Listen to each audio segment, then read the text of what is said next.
Here's a piece at the College Fix. Epidemiologists, coronavirus could be exterminated if lockdowns were lifted. A veteran scholar of epidemiology has warned that the ongoing lockdowns throughout the United States and the rest of the world are almost certainly just prolonging the coronavirus outbreak rather than doing anything truly to mitigate it. Knut Wittkowski, previously the longtime head of the Department of Biostatistics, Epidemiology, and Research Design at the Rockefeller University in New York City, said in an interview with the Press and Public Project that the coronavirus could be exterminated if we permitted most people to lead normal lives and sheltered the most vulnerable parts of society until the danger had passed. He's not the only one saying this. This is a scholar. What people are trying to do is flatten the curve. I don't really know why, he says. But what happens if you flatten the curve? You also prolong to widen it. It takes more time. This has been my question. And I don't see a good reason for a respiratory disease to stay in the population longer than necessary. With all respiratory diseases, he says, the only thing that stops the disease is herd immunity. Herd immunity. About 80% of the people need to have had contact with the virus, and the majority of them won't even have recognized that they were infected, or they had very, very mild symptoms, especially if they are children. So it's very important to keep the schools open and kids mingling to spread the virus, to get herd immunity as fast as possible, and then the elderly people who should be separated and the nursing home should be closed during that time. This is exactly what Governor DeSantis has been saying, and today they tried to destroy him. They tried to destroy the governor. Meanwhile, Governor DeWine of Ohio, who shut down the whole state, he's on TV, he's celebrated, and DeSantis is having to defend himself. He says they can come back and meet their children and grandchildren after about 4 weeks when the virus has been exterminated. Now, he argued that the standard cycle of respiratory diseases is a 2-week outbreak, including a peak, after which it's gone. He pointed out that even in a regime of social distancing, the virus will still find ways to spread, just more slowly. You can't stop the spread of a respiratory disease within a family, and you cannot stop it from spreading with neighbors, with people who are delivering, who are physicians, anybody. People are social, and even in times of social distancing, they have contacts. And any of those contacts could spread the disease. It will go slowly, and so it will not build up herd immunity. But it will happen, and it will go on forever unless we let it happen. Asked about Anthony Fauci, the White House medical expert who for weeks has been predicting significant numbers of virus deaths in America, as well as major ongoing disruptions to daily life, possibly for years, Wittkowski said, well, I'm not paid by the government, so I'm entitled to actually do science. Well, ladies and gentlemen, this scholar, this expert, is going to be on the program after the bottom of the hour. At least he's scheduled to be. Knut Wittkowski, a no backbencher, no conspiracy nut, longtime head Department of Biostatistics, Epidemiology, and Research Design at the Rockefeller University in New York City. And we'll be right back.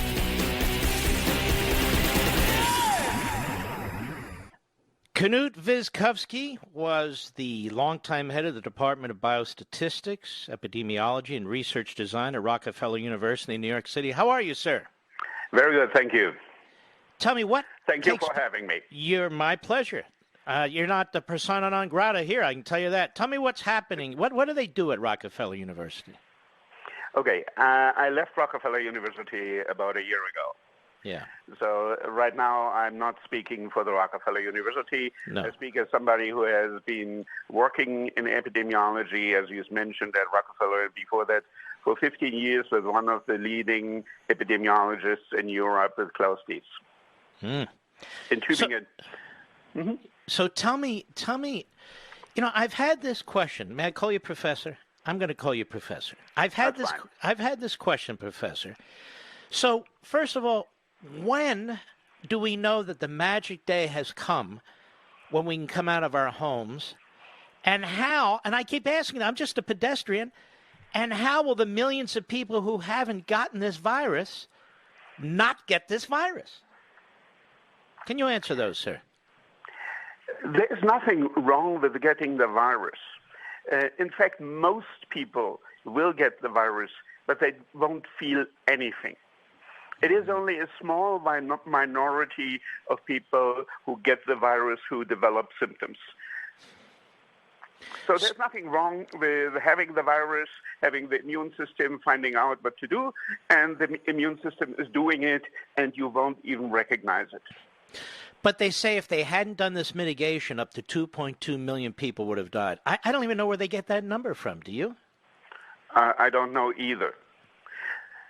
So far, 15,000 people or so have died, and that's sad. But it's just what happens during a flu season. The typical number is 35,000 people. So if another 15,000 should die this year, then we would still have just a regular flu season. And, people are going to say, man, you sound pretty cold. I mean, I'm 62. I have heart disease and asthma. I don't know how old you are, but I guess we're in that group. And yes, I don't know how you get it. Yeah. I don't know how you get around. How do you get around a virus unless you come up with some foolproof vaccination or something? Okay, the average age of the people who died in Italy was 81 years. Mm-hmm. So we have a couple of years. Okay, but I'm a little confused about this. We have Dr. Fauci and Dr. Birx, I believe, and I've been suggesting, why don't you have a few more scholars and experts in here? Because I'm reading things from you, from Dr. Katz of Yale, from Dr. Ioannidis of Stanford, and you're all kind of saying something quite similar, which is this shutter-in-place stuff. First of all, your data is not right. We don't know what model you're using. And furthermore, you're going to prolong this. Yes. And you're going to have economic devastation on top of everything else. We already have that. We have, what is it, $6 trillion, 17 million people becoming unemployed. It's a disaster. And just because we have a flu. So you think this is just it's more aggressive than the flu, no? No, not really. If they were more aggressive, we would see many more deaths, but we don't. We see just the normal number of deaths that we have during every year's flu season. Well, they're going to say that's because we're mitigating. There's no evidence that the mitigation does anything but prolonging the ordeal. In fact, we have evidence that the mitigation does nothing. And the most prominent is comparing Sweden to the three neighboring countries, Norway, Denmark, and Finland. And if you look at the epidemiologic curve in the two regions, Sweden and the surrounding countries, there is no difference. And the other thing is, there hasn't been a spike in other parts of America, have there? I mean, there are little hot zones and so forth, but it's not like this is the plague that's moving from coast to coast. No, it's a flu. You just think it's an aggressive flu or just a flu? Well, maybe it's a bit more aggressive. Maybe it was that the standard treatment was not the right treatment.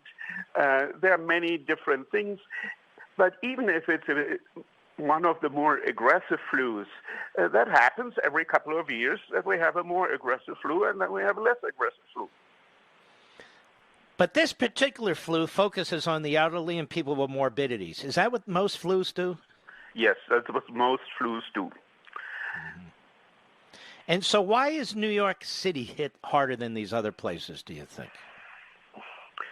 Well, New York City has, first, a lot of people coming from overseas, so there were probably more people coming here from Europe, bringing China, but mostly from Europe to come here and bring the flu. So that's one thing. It's highly densely populated. I mean, if you travel the subway here, you are in one car with 150 people. And if somebody has a flu, then it spreads pretty easily. Mm-hmm. What about, the calls for ventilators and beds and so forth? And it turns out we didn't need as many ventilators and beds. No. People were talking about exaggerated numbers, and if you hear there are millions of people coming, then you say, well, we don't have enough beds and enough ventilators. But the realistic numbers were not much larger than at other times. The hospitals have actually a bit downsized the previous years, and so they knew that if there is a flu coming or another epidemic, then they would need extra space. So they have tents, and now we have tents in Central Park. And these tents are pretty comfortable, warm, safe. There's no problem with having people lying in their bed in these tents. They're designed for that. Do you think these predicted fatality numbers were always off? Let me say this. I'm having enormous difficulty, again, as a pedestrian, getting my hand on these models. What models are we talking about? Do you have any idea? There are some models that are very well established, and I'm using one of those, and I never could understand what other people do. And then people come up with, like the British guy, I forgot his name. Some Imperial Imperial College or something. Yeah, from Imperial College. And he said, well, I have a model that has 10,000 lines of code and nobody can understand it and nobody... you don't need that. It's not that difficult.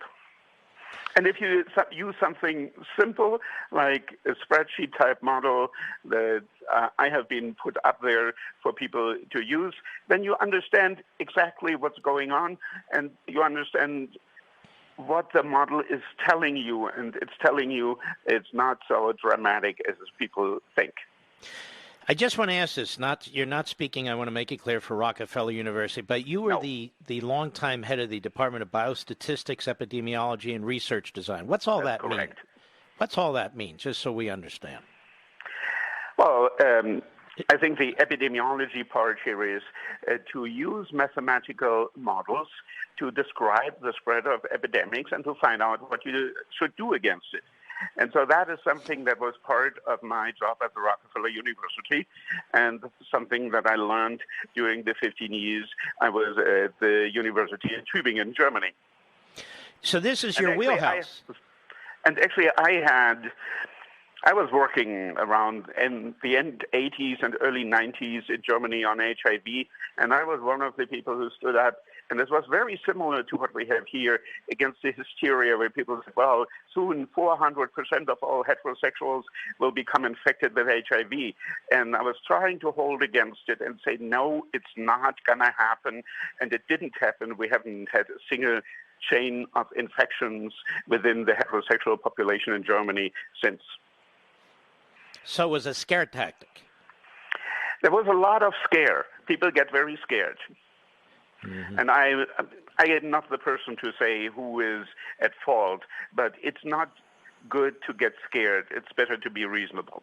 When you watch these press conferences, particularly Dr. Fauci and Dr. Birx, when you listen to them, what do you say to yourself?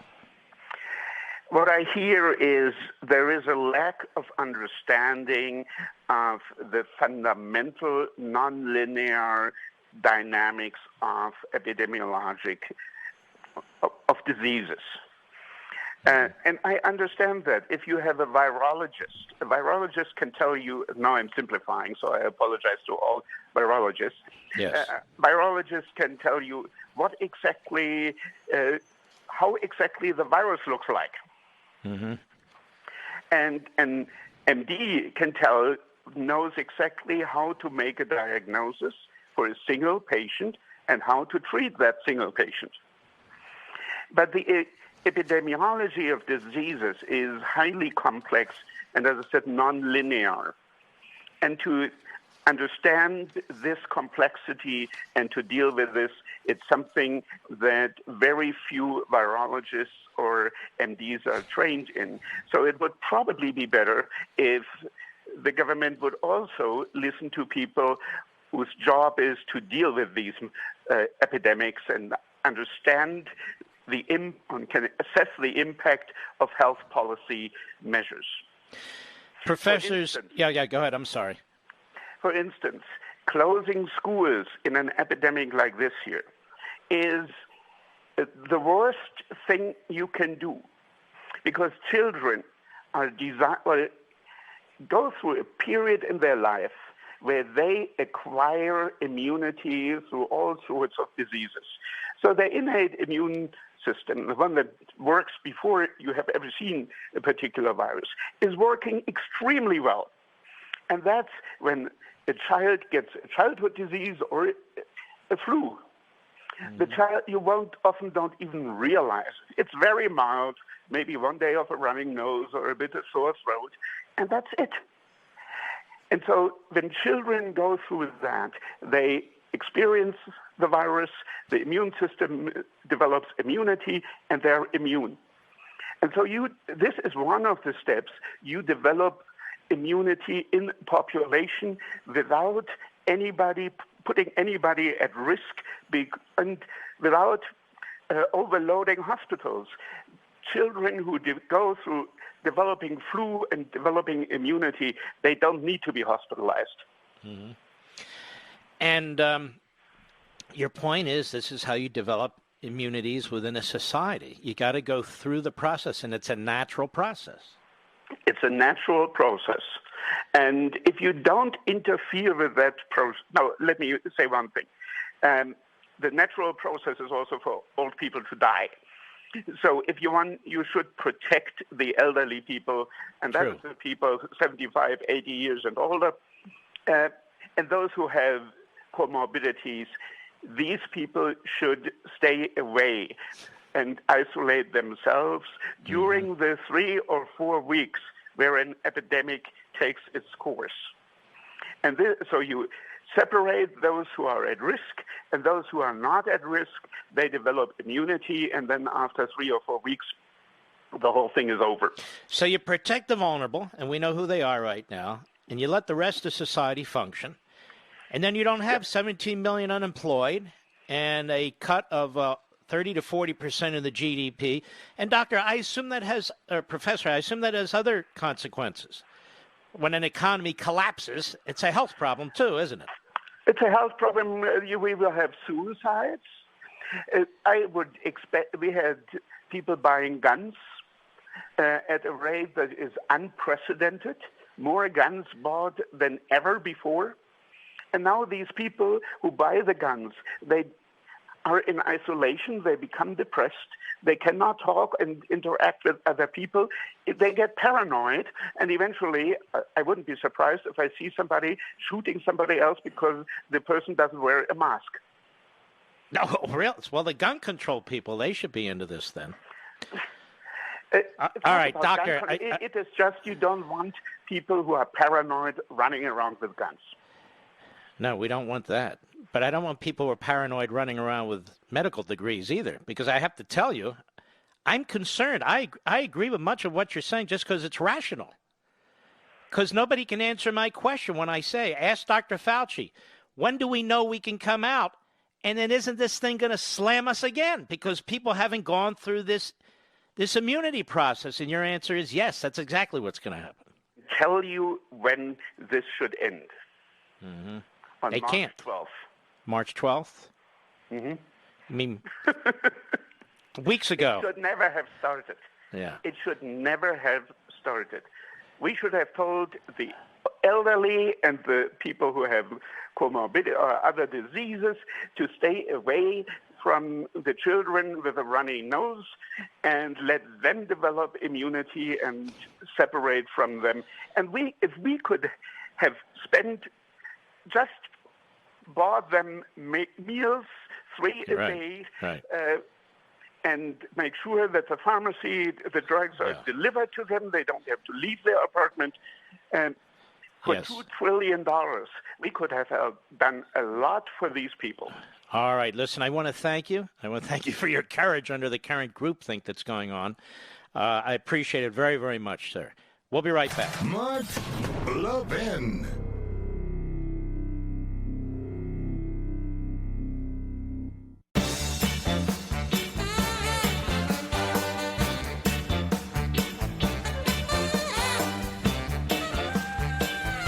Let me tell you what will happen to that brilliant, expert, scholar, experienced man. He'll either be totally ignored or trashed. You'll never see him appear in the New York Slimes or the Washington Compost or cable TV or anything. It'll never happen. Instead, you keep getting these celebratory pieces on Dr. Fauci, what a genius he is, how brilliant he is, and so forth. And he's quite brilliant, don't get me wrong. But he could be quite wrong. And you're getting a lot of brilliant scholars, professors, who are saying so. And they're making sense to me. I want to agree with Fauci, but they make sense to me because they don't answer my questions. That is, these government health experts.